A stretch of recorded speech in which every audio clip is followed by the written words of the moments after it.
Oh, hey, come on in. Let's go talk about pocket knives.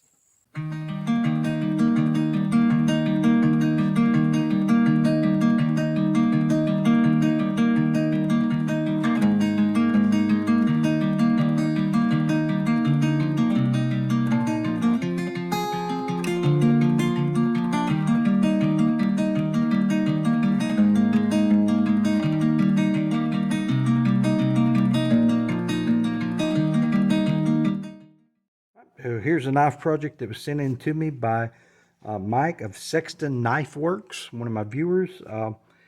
This is a case XX, so it's an older case, does not have the pattern number on it, but a case trapper. And you can see the main blade is broken off. Looks like it was hammered on, different things. But, if you can see the tank stamp, it's just case XX USA. So beautiful knife. It's a shame about that blade, but got a few nicks and dings in the bone, but no chips, just where it was used, possibly dropped a time or two. Here we have another case. This one is much newer, but it's got the stainless blade. It's a single blade, and it has a broken back spring.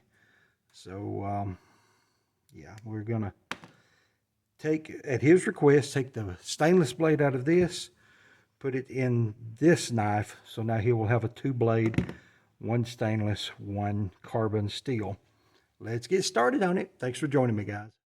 All right, so we'll take these two apart. First, I'm going to try to take out the center pin, which can be problematic on a case. They're very tight. The pins fit very well, and I normally have a little trouble getting those out of the knife, but we'll see how that works for us today.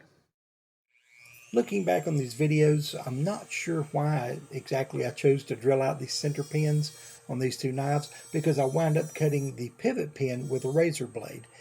I could have cut both pins in both knives, and it probably been just as easy or easier, but it never hurts to practice and get used to drilling some things out like this. I did for sure begin this work on the donor knife first, before I started on the other, because if I messed up a handle, I wanted it to be on this one.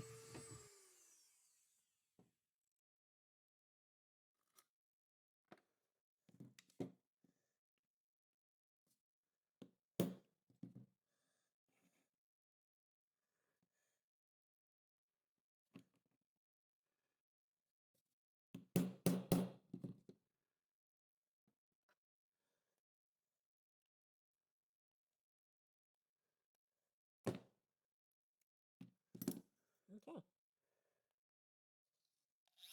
Now that the pin is free on the donor knife, I'll start on the pin in the knife we are repairing.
Now I'll use the familiar anvil and a razor blade to go ahead and cut the pivot pin on each of these knives. One good thing about this, I mean, very good thing, is it's much easier to get that razor blade in there at this point, because with the center pin out, I've got a little bit of wiggle room. I can pull my springs back and insert the razor blade. Sometimes it can be very difficult to get it in there, but this definitely made things easier.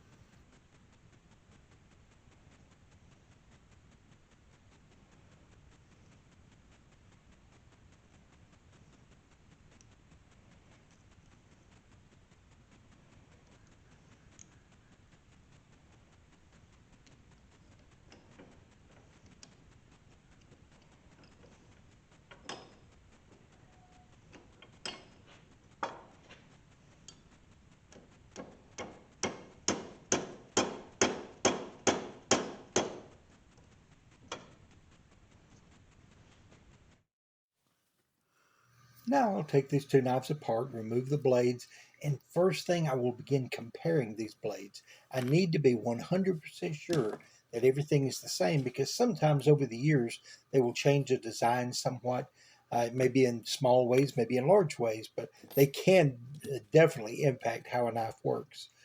Comparing these though, luckily everything fits perfectly.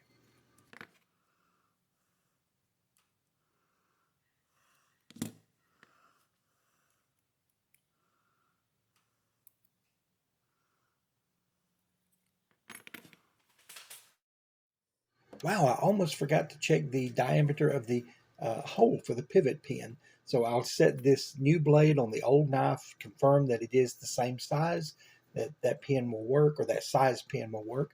Now I will have to remove the old pins that I've cut so I can put new pins in the knife.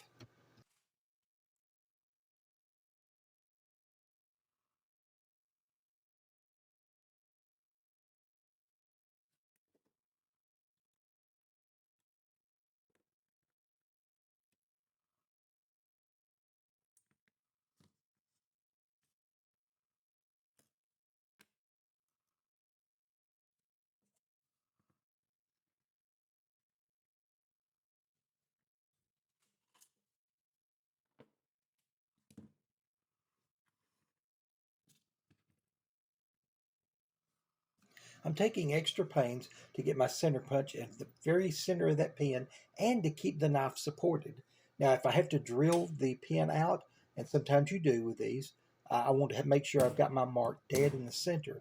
If I'm able to drive the pin out, I want to make sure the knife is supported. I have broken handles before with hammering out pins. I have also popped bolsters off of the knife and have to go through the trouble of reinstalling those. So just taking a little extra time supporting things makes a big difference in your final product and in how much work you've got to go through to get there.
So now it's over to the other side of the shop to use the wire brush on the drill press to clean up the inside of the knife a little bit. Now we're not having to glue handles or any of that, so I don't have to clean it, but I just want to make it look nicer. There's a little bit of rust on the springs and some staining on the inside of the knife, but it's actually very clean compared to many old knives.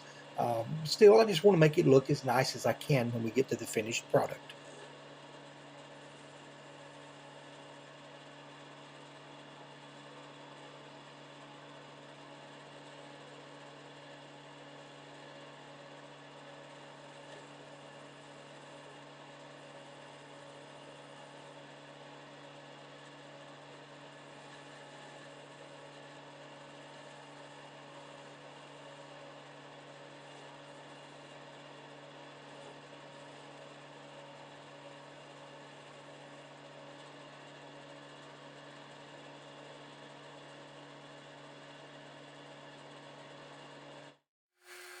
I moved my camera over to the other side of the drill press. I feel like you get a little better lighting from this side, though that bottom handle on the drill press keeps hanging down in the way.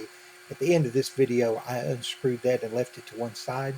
The drill press still works great, and hopefully my dad won't get upset over it. I can very easily put it back on.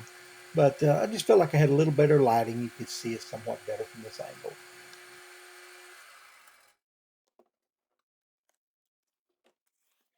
So now I'll use some sandpaper and some hand sanding to smooth out the marks from the wire brush, as well right in the back side of that bolster where the knife still has a pin in there and it pivots on it.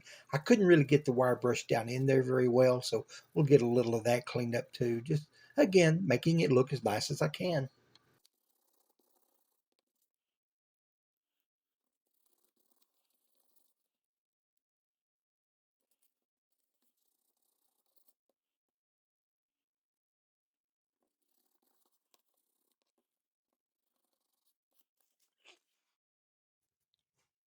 Wow, 12 minutes into the video and we're already assembling the knife. Now, of course, it took a little longer than that in real time, and I have sped up parts of this video just to keep it from dragging and taking so long. But this has been a fairly quick and easy project, so let's put it together and see how it looks.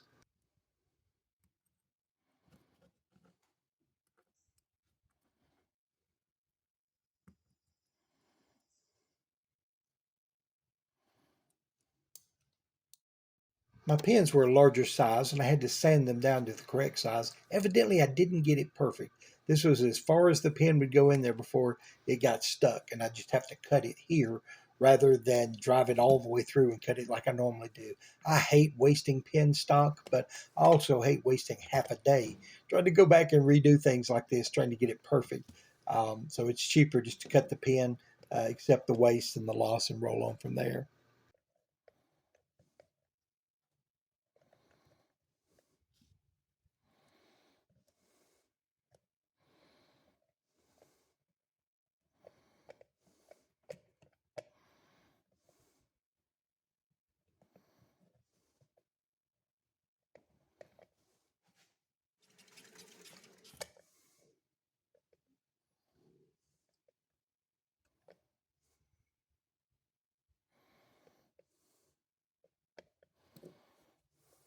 Now, I do not like hammering a center pin in place, especially in bone handles. But this one was a bit stubborn, so I'm just using very light taps. In fact, as light as I can, supporting the knife with my other finger, trying to feel back behind so I can feel when the pin begins to come through, or feel if that side begins to buckle, which means it's not lined up perfectly and is bending that other liner, which of course would crack the bone on that side. So um, just one of those things I don't like doing, but sometimes you just got to force that pin through the best way you can. So now I'm checking the fit of these blades, the snap of them, seeing how well centered they are, and surprisingly, I'm seeing no problems with this knife. So I think we'll go forward, trim these pins, file them off, and begin painting them.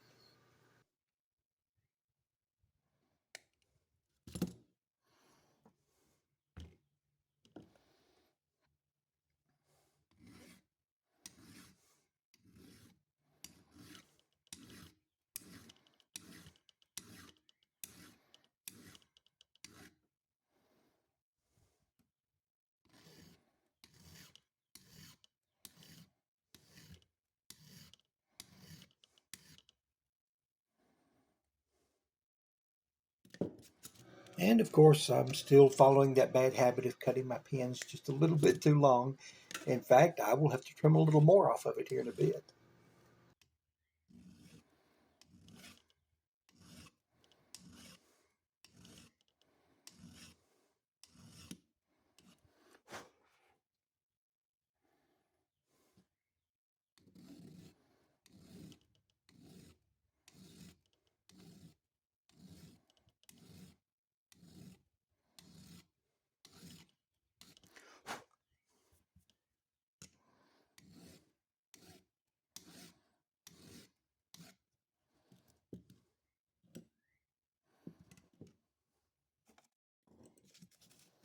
I'm using a 7/1000 inch feeler gauge as a slackener to get the proper amount of tension on that blade. But for some reason, I'm having a little more trouble getting the feeler gauge inserted between the blade and the bolster. I have to fight with it a little more on this one. It's as if the knife, though it's not peened, is still very tight together. I think the tolerances are a little closer and things just fit together more tightly. Every knife is a little bit unique and different. This one's no exception.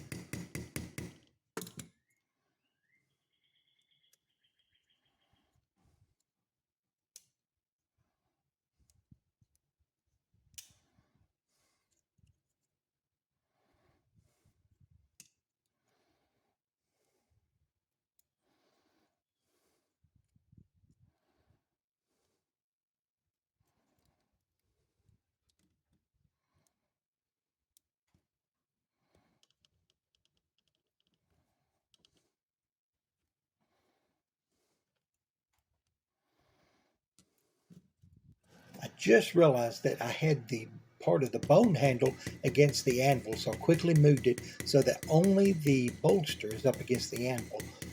It's just an extra precaution to keep from cracking that bone.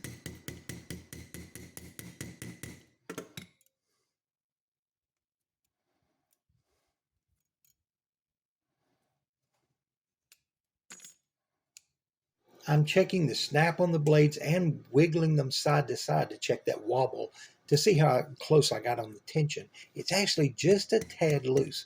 Normally the 7/1000 inch nails it perfectly, but not this time. So we're going to kind of manually just lay it on the anvil, a few light taps, check it again, a few light taps. Now I'm hitting it much lighter now than I typically do when I'm peening, just to be 100% sure that I don't over peen it.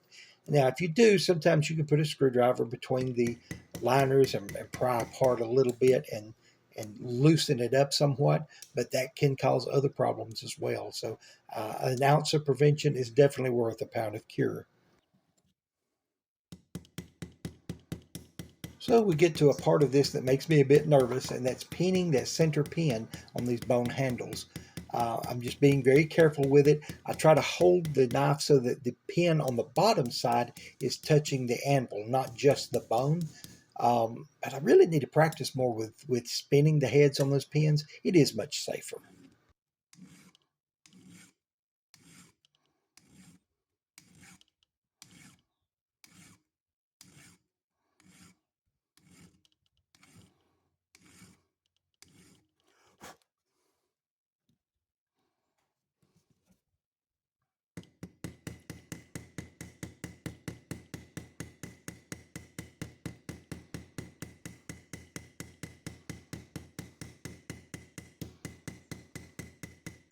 On a whim, I decided to set up a camera from the knife's point of view. No particular reason other than it was a whim. But the shop is so hot today, I'm just pouring sweat. So I decided to call it the sweat cam. Enjoy. Yes, I still had that center pin a bit too long. So it's too short to cut with the side cutters. So I'm just going to file some more off that I just peened and peen it again so it doesn't stick out too far.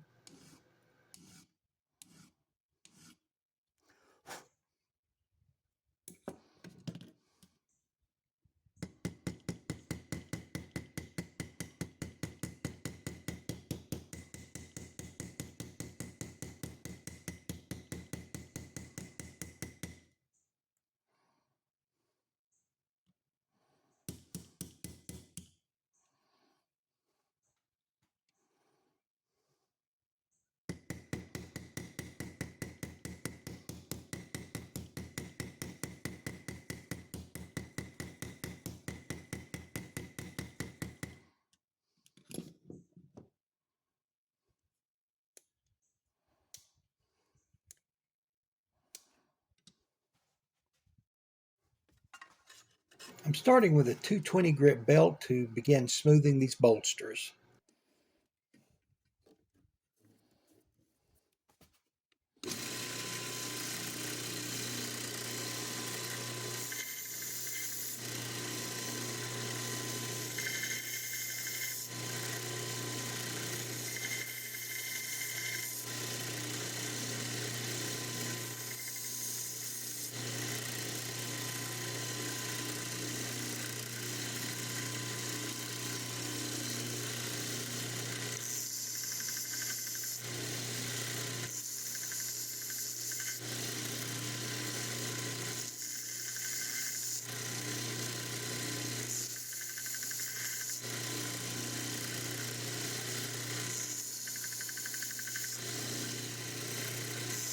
I'm sanding that rear bolster just a little bit.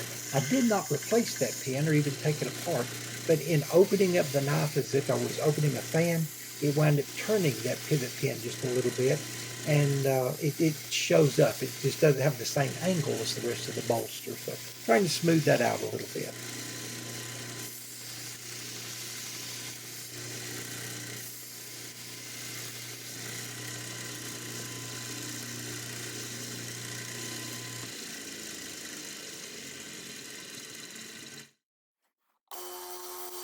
Now I've switched to a 400 grit belt.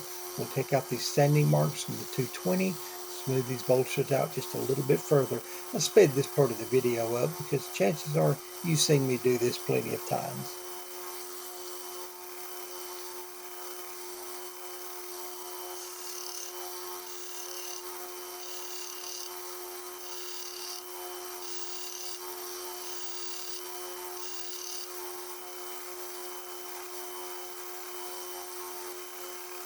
Using a finer grit belt like this causes more heat to build up on the knife, so I have to dip it in water to keep it cool.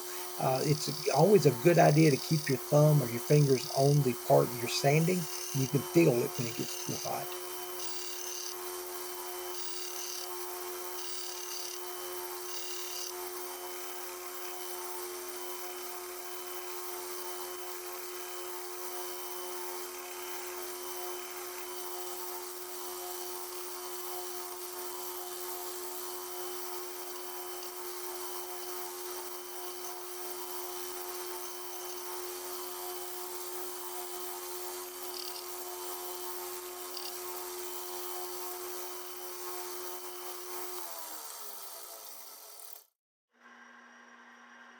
You know, I've never studied proper polishing techniques. I just kind of bought some of these little puff balls, put them in a drill press, and got started on it, making a lot of mistakes along the way. And there may be someone screaming at the video right now at the mistakes I'm making, but I do what works for me. I keep trying to hold the knife at different angles, let the polishing compound come at it from different directions so you don't build up streaks, or sometimes you can even get grit or things that will make a mark on it, and this helps even all those things out. Now, the reason I do not use a grinding wheel with a polishing wheel on it is because they move way too fast. Most of those run at 3,500 RPMs. Even at a slow speed like I have on this drill press, it can sometimes grab the work and pull it out of my hands. What you do not want is a knife to become a missile and be thrown at you at 50, 60 miles per hour. At best, it's going to break or damage the knife. At worst, it's going to drive it through you. And I really don't want that to happen to anyone.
Okay, folks, you may hear a little thunder rumbling in the background. That's quite all right. It's a very rainy day today, but still a great day to finish up a pocket knife, isn't it? Completed this one today for Mike at Sexton Knife Works in Sonora, Kentucky, and it turned out very good. This knife was made during what they call the XX era. I believe that's from 1964 to 1969, if I remember correctly. So we don't know exactly what year it was. The blade we put in is a little bit newer, but I can no longer see the dots on it. But it's several years newer, yet fit perfectly. It is stainless steel blade, where the original was carbon. And even though I polished that rear blade, he just wanted it lightly polished, and it's it doesn't look the same, but it's going to make a great user. I mean, that's the great thing about a knife like this. It loses all collector value when that main blade is broken, but it still has a lot of great user value. And this one's going to make a wonderful knife for Mike. I can still see the pin slightly here. Now, I did not take that pin out, but it swiveled as I turned the knife, and I sanded it down as far as I felt like I should. I didn't want to take it really any further. This knife has a few little battle scars on the back. I very lightly sanded that and hit it with a polisher. Not enough to take out the nicks and the dings. I figure that's part of the history of this knife. It is an old knife. I'm not trying to make it look new, just trying to shine it up and put a blade in it. But yeah, it turned out very good. I love the variations in color on the bone handles. They don't all have that, but when they do, it's just so beautiful. Bone makes one of the prettier handle materials. Now, there are a lot of exotic handle materials that I love as well, and they're fun to work with and even better to own. But to me, I think I'm just drawn toward bone-handled pocket knives. And antler handle as well. A stag is very pretty on them, but it's just hard to beat good old-fashioned bone when it's done right. This knife looks very good, turned out well. All the blades are centered just as they should be. Great snap. Of course, we went back with silvered nickel pins both places, just as they were originally. I almost used the stainless steel pin again.